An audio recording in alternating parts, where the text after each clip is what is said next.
Hello mga kababayan, ako po si Manny Pacquiao at kayo po ay nanonood ng Kabayan LA.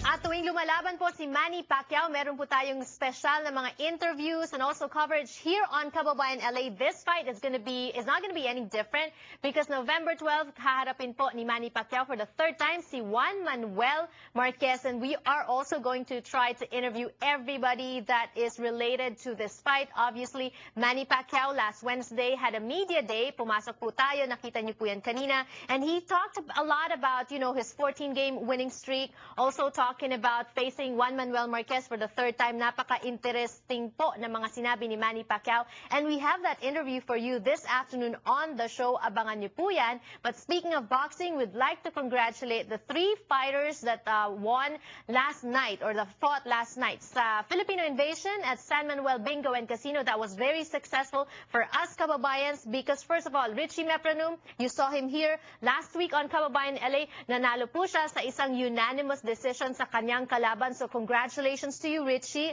Also, Rodel Mayol was here 2 weeks ago, and he also won actually via 4th round knockout. Sa first round pa lang po ay he already broke the ribs of his opponent. So congratulations to you, Rodel Mayol. And finally, of course, Abe Concepcion with the belt. Congratulations to you, Abe, winning via split decision. That was the Filipino Invasion at San Manuel Bingo and Casino. All 3 fighters are going to be here. Hopefully, I'm trying. I already got a few of them confirmed, but they will be here on Kababayan LA next Tuesday. So kung meron po kayong gustong isabi sa kanila, ihanda nyo na po ang inyong mga linya ng telepono because you'll get to talk to them next Tuesday. And also lahat po sa kanila ay nagpapasalamat dahil sila po ay pinopromote ngayon ng ating pambansang kamaon na si Manny Pacquiao. And speaking of which, like I said earlier, we have an interview with Manny that we'll be showing you later on in the show. Isang magandang balita naman din po para sa ating mga kababayan, especially if you live in the Inland Empire or you want to live in the Inland Empire. Have you heard of AREA? AREA is the name for the Asian Real Estate Association of America.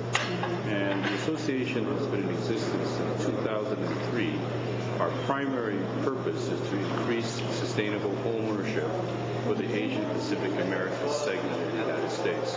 But we know that to have sustainable homeownership, you really need healthy communities. And the Inland Empire's Parade of Homes is one of the tools that AREA is supporting to increase healthy neighborhoods. Alam po natin na kabilang sa tinatawag na American Dream ang pag-aari po ng sarili nating bahay dito sa Amerika, and AREA is helping us Asians achieve just that. Nagkaroon po sila ng press conference last Tuesday to talk about this particular event that they're having in the Inland Empire. Yan po ang detalye sa inyong mga screens. Pero maraming siguro ang nagtatanong, bakit daw po sa Inland Empire? John Wong continues to explain why Inland Empire.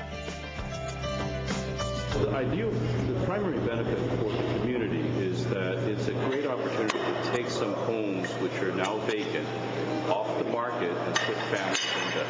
The benefit to the Asian community is that in a short period of time, they will have information and education about how to buy a home in today's market.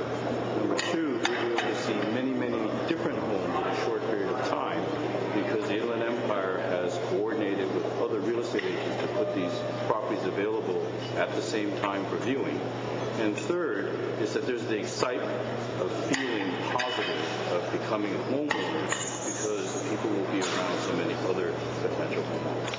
You deserve to own your own home here in America, and that is why AREA is helping you achieve just that. There is an event on November 5. That's the information on the screen. You have to be pre-qualified, and those are the instructions on the screen and what things to prepare. If you want more information, log on to their website or call their hotline. Pupunta naman po tayo sa Carson sa kanilang continuing celebration of Filipino-American History Month when we return on Kababayan LA. Don't go away.